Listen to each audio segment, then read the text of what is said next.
In this section, we'll take a look at the VLAN concept objective and the JNCIS Service Provider exam. We'll examine the basics of VLANs on Juniper devices. For more detailed coverage of this objective and more, please check out the Juniper Service Provider Switching course.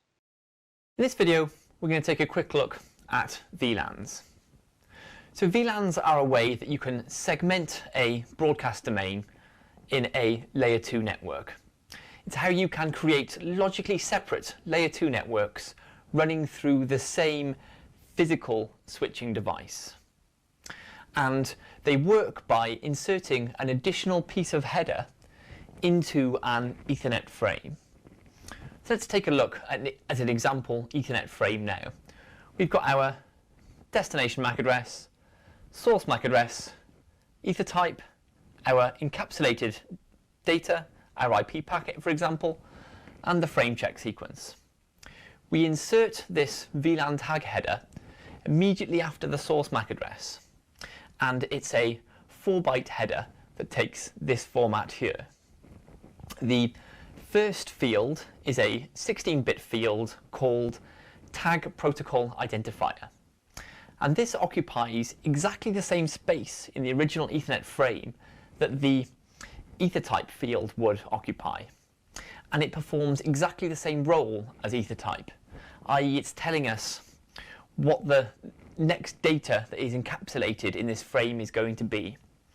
So an example of an ether type, if this was an IP packet, would be in hex 0800, and if we pass this field and we have a VLAN tag inserted, the tag protocol identifier is going to be 8100 in hex, which tells us that this is a 802.1q VLAN tagged frame, and so the device that's passing this frame knows how to appropriately interrogate the rest of the data contained within it.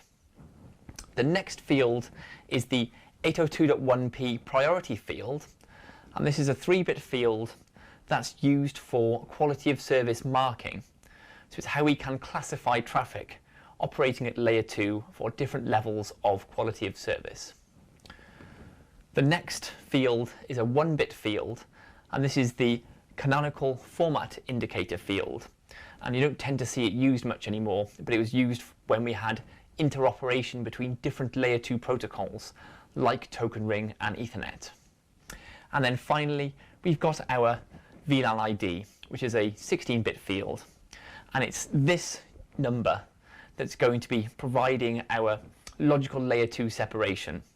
When we have a different number here, we have a different logical network operating through our physical switching device. And with the use of VLANs, we have the terminology of access ports and trunk ports. So access ports are ports that are connected to end devices. So it could be servers, it could be PCs, laptops, that sort of thing. And an access port does not have a VLAN tag present in the Ethernet frame. It just has configuration in the switch that associates this particular port with a given VLAN. And these tags come into effect on trunk ports. So trunk ports are physical ports that are carrying more than one VLAN. They're carrying multiple logical layer 2 networks. And they can exist between switches, they could exist between switches and routers, as is the example in this case. And in this case, we have our 2 access ports carried across our trunk port between our switch and our router. And to be able to differentiate between these 2 different layer 2 domains, this is where the insertion of the VLAN tag comes into play. We'll have different tags for these different VLANs, and this way the receiving router can differentiate between those 2 logically separate domains. If you were configuring multiple VLANs in a very large layer 2 environment, you could use a protocol called MVRP, or Multiple VLAN Registration Protocol, which takes care of the automatic provisioning and pruning of VLANs in a multi-switch layer 2 network. and MVRP is a standards-based protocol. One final thing to note is that when you're configuring VLANs on a MX router, you'll be configuring VLANs under bridge domains. A bridge domain is a collection of ports that share the same flooding and broadcast criteria.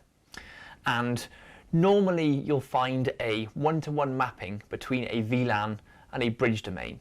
Although this is not always the case. You can have multiple VLANs within the same bridge domain on an MX device. And this is a quick overview of VLANs.